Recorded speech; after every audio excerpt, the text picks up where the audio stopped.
Hey there, Libra, and welcome to your January 2020 Creativity Tarot reading. My name is Kaylee Jean, and welcome to my channel. I record these readings for artists, entrepreneurs, creatives, and anybody who's working on their self-expression, their personal growth, or their spirituality in any way. So if any of those areas of life are particularly intriguing for you right now, I encourage you to go ahead and keep listening. I also want to briefly remind you that you can use these readings for your sun, moon, or your rising sign. It's also normal if sometimes they don't resonate, especially at the beginning of the month. And actually what I tend to get as far as feedback on these general readings is that a lot of people will leave comments at the end of the month letting me know that it didn't make sense when they heard it at the beginning, but then as the month went on, some of the messages kept coming back to mind as they were encountering things in the events of their life. So go ahead and save this video if you'd like to kind of keep it around and keep it kind of in the back of your mind, because you may find some really interesting synchronicities. Okay, so while I was tuning in for you, Libra, I was getting a really interesting visual, and it was really just clouds kind of passing over the sky, and it was absolutely quiet and silent, but it was a really vivid visualization. And as I kind of tuned into this, I sort of felt peaceful, and I also felt like things may be up in the air for you. In your life. You may have some really big life decisions that you're sort of trying to figure out what you're going to actually decide ultimately, or you could have some kind of, I want to say like some feelings that you're going after, like that you want to have more of in your life. And I feel like in January, it's almost like as you go into the year, you're kind of seeing how things that occur kind of almost circumstantially in your life are happening. Even if they seem random, they're happening, and there's an opportunity for you to feel more of the ways that you want to feel. And I feel like I was kind of getting that from the visual of the clouds moving, because it really seemed to me almost like you can make whatever you want out of the shapes of the clouds. And so there's an element of kind of your life kind of reflecting back to you your own projections.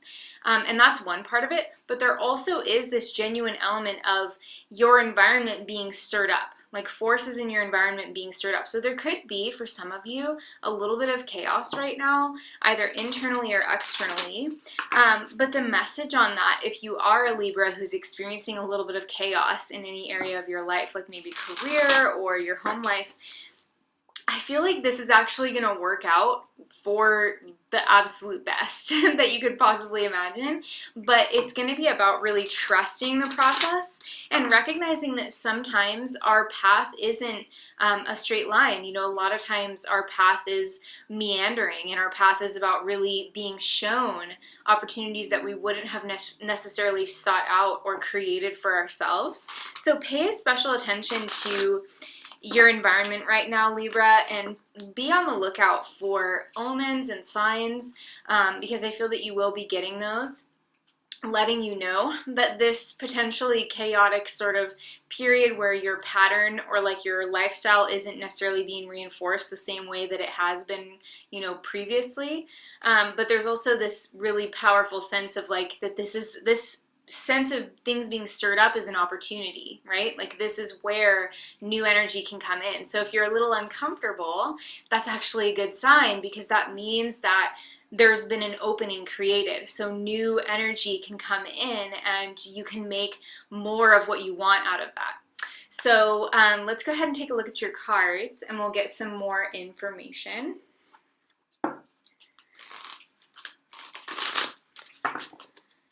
Libra.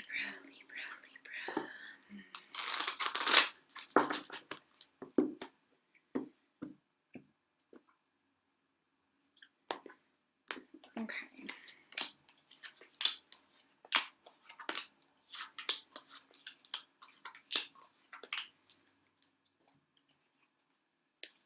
And we're also going to get you some messages from your Animal Spirit Oracle cards. So Libra, Libra, Libra. Clear living guidance for Libras. Libra. Okay. So we've got oyster as the path, and we've got turtle as the influence. Interesting. Oh, wow. These are so beautiful to have coming up together because they have sort of a commonality in terms of their overall shape. And there's something similar as well in terms of that these are both creatures that can sort of tighten in and withdraw into themselves, okay? And this is something that's usually done as a defensive mechanism. You know, like a turtle will pull all its limbs and its head back into its shell to protect itself when it feels like it's under duress in any form. But oysters, you know, oysters are also very clamped down, and they will shut and they'll open at different points depending on, you know, what they're sensing in their environment. So there's definitely this theme for you, Libra, of like, what are you gonna open up to this month? And I feel with this oyster card, the light coming from the outer edges of the oyster shows that there is, it almost feels to me like this is the light of like a dawn in your life, like a new dawn happening. And it's just at those kind of morning ray sort of stages where it's just barely, if you can imagine, light streaming out from just the very, very edge of the horizon right before sunrise.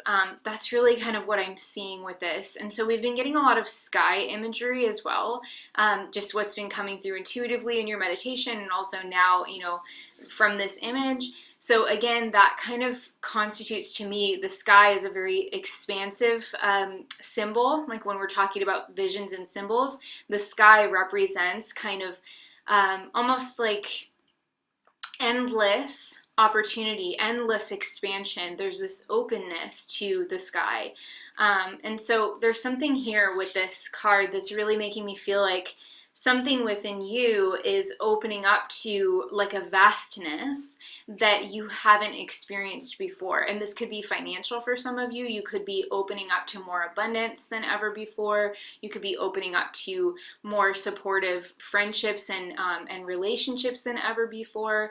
Or you could be opening up to something creative that is just absolutely inspirational that you haven't been able to fully express or fully lean into because of maybe other life circumstances in your past. So there's like this sense of an aspect of yourself that's been sort of constrained is getting bigger this month. And it could very well be financial, because the oyster to me is also a symbol of wealth and abundance, being that they produce pearls. So there is that connotation of like something valuable, whether it's financial or, you know, something that you value in another way. Emotionally, for example, there's a really strong indication of something of value opening up.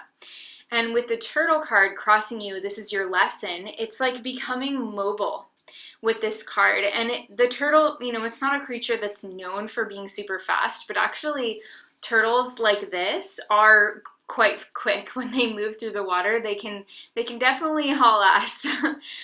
So there's something here as well about like moving when you are ready or moving when you need to, like being able to almost be like a sprint runner in a way with this card, and being able to kind of dart, you know, towards an opportunity or away from something that you don't want to experience, being able to kind of exert bursts of energy and then kind of come back to yourself and rest and tune back in, you know, to your inner world.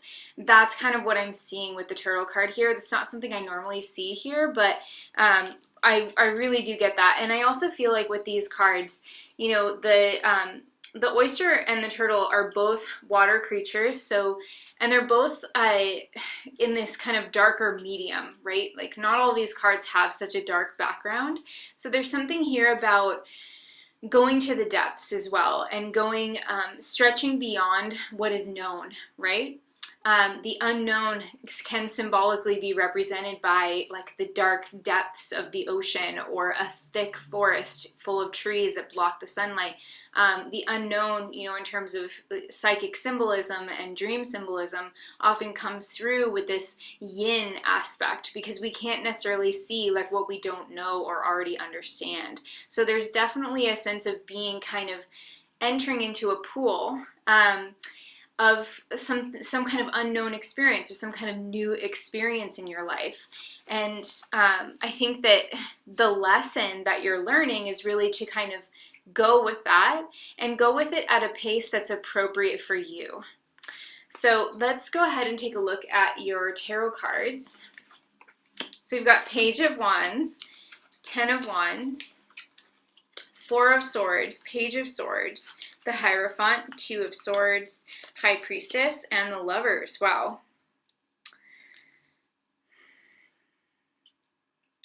So I want to say that for some of you, as you go into the year, there could be this sense as you're going into 2020, like almost that you're kind of taking on a little bit more than you can chew, or there's a sense of kind of excitement about how you're going into the year with the Page of Wands, which is joyful, which is exciting, which is passionate, which is hopeful, and looking at the opportunities, seeing the potential of things makes you naturally feel optimistic, right?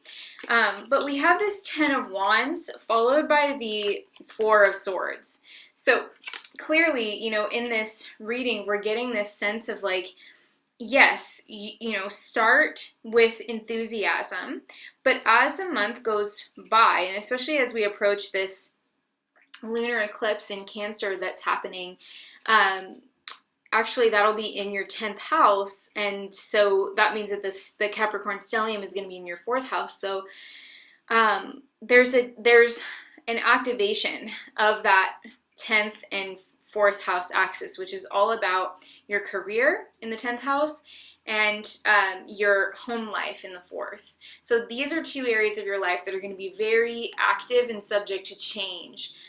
With this major stellium in Capricorn, symbolically in your 4th house, you could very well move.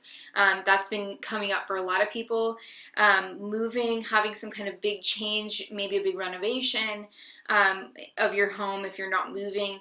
Something along those lines. And with the lunar eclipse in Cancer, it can also point to changes in your career or like transitions being made in your career, that kind of thing. So I feel like you might be biting off a little more than you can chew, for sure, in the beginning of the year, and that's okay. You're going to get balanced again as we get closer to this lunar eclipse on the 10th. And right away after that lunar eclipse, there's going to be the conjunction of Saturn and Pluto on the 12th, which is really powerful. Like, it's really, really a powerful cycle. It doesn't happen that often. And it's going to be very transformational. And for you, it's happening, in the same areas of your chart that I just mentioned. So I do get the impression that there could be a sense of being tired, as you go into the month. Like, as you're listening to this, you might be feeling a little tired or more tired than usual with the 10 of Wands.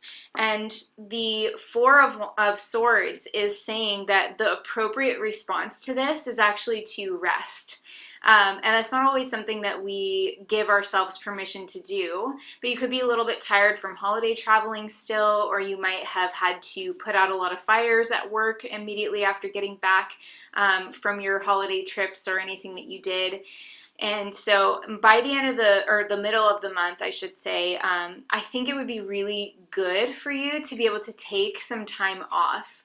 This could be on the day of that lunar eclipse on the 10th.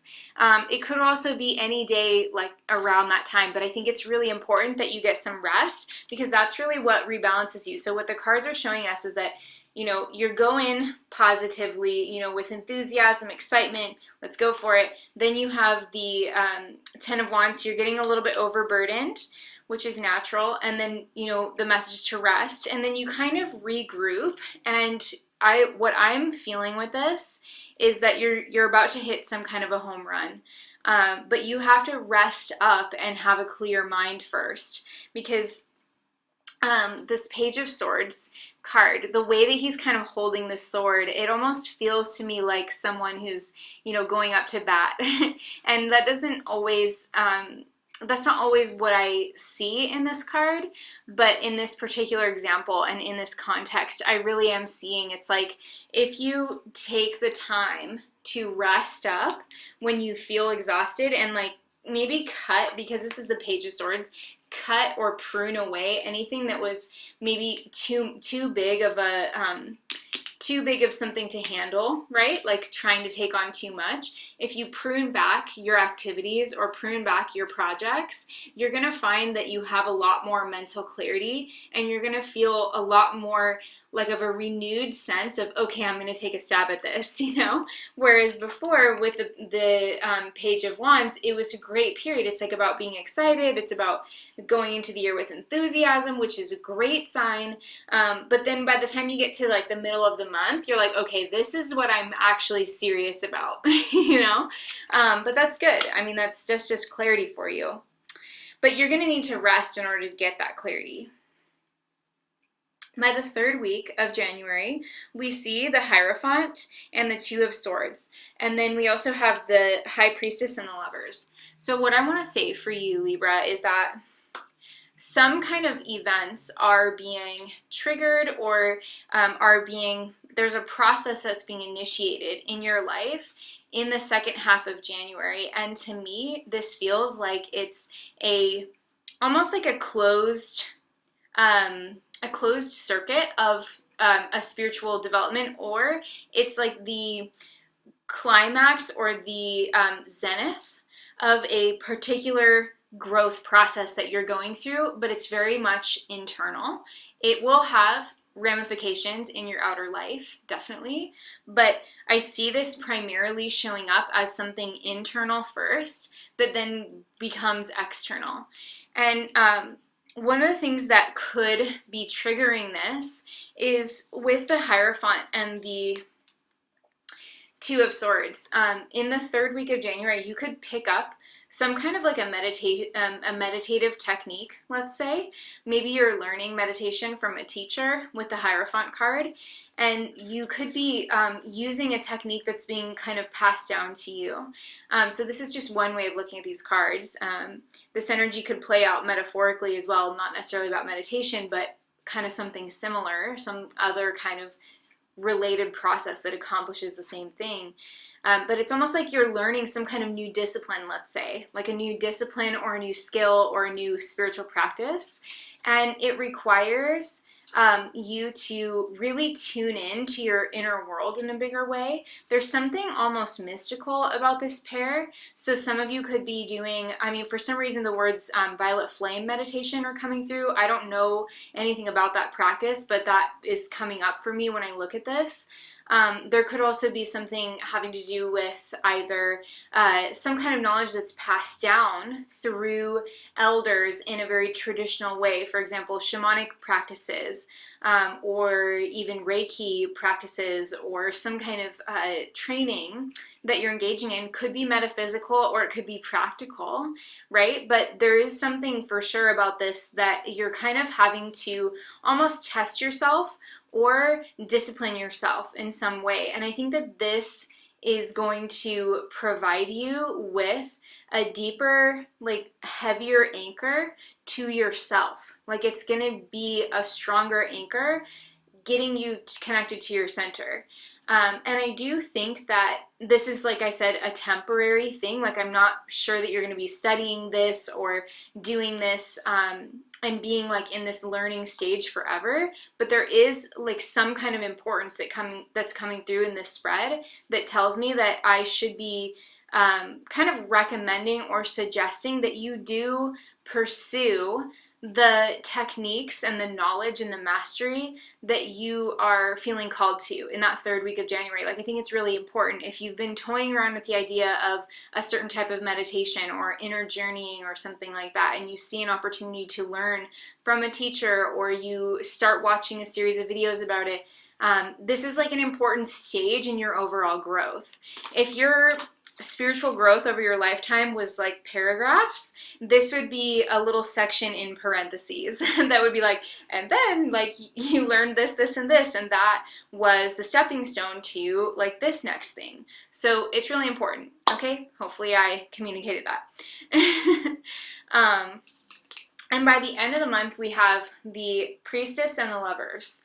So what you're learning spiritually on an internal sense, you are going to bring out into your outer world, and it's going to positively affect the relationships in your life, not just romantic relationships, but it will affect your romantic relationships in a positive way, for sure. And that doesn't, by the way, mean that the relationship is going to, proceed. Sometimes a positive outcome is that, you make the decision that's right for you and the person. So whatever that means, it's like being able to do something that's in the highest good of both people involved. That's kind of more what I'm talking about. Although, if it's a relationship that is supportive to both of you, then it could expand and strengthen and, proceed stronger than before.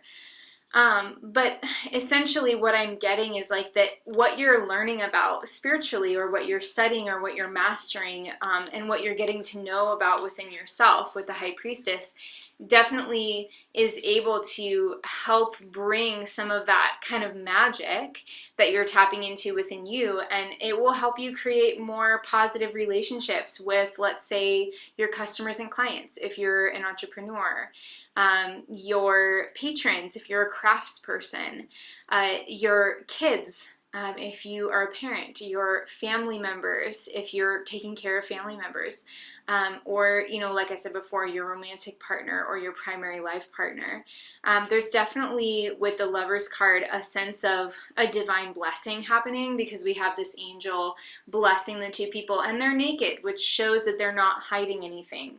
So something within you is kind of becoming more aligned on an inner level, and as a result, your outer relationships are able to see more of the light of who you really are. Like more of your soul's energy is able to kind of be emanated from you through your actions and just the energy that you naturally exude.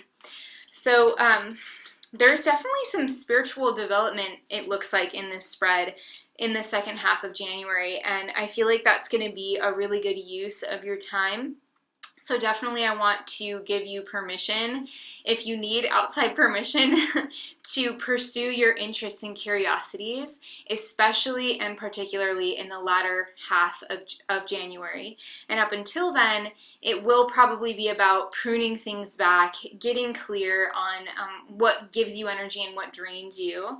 And you'll probably end up feeling like you have a little bit more of a serious approach to life, yes, but you'll know more about what's actually right for you, so it'll be easier for you to make decisions and things like that.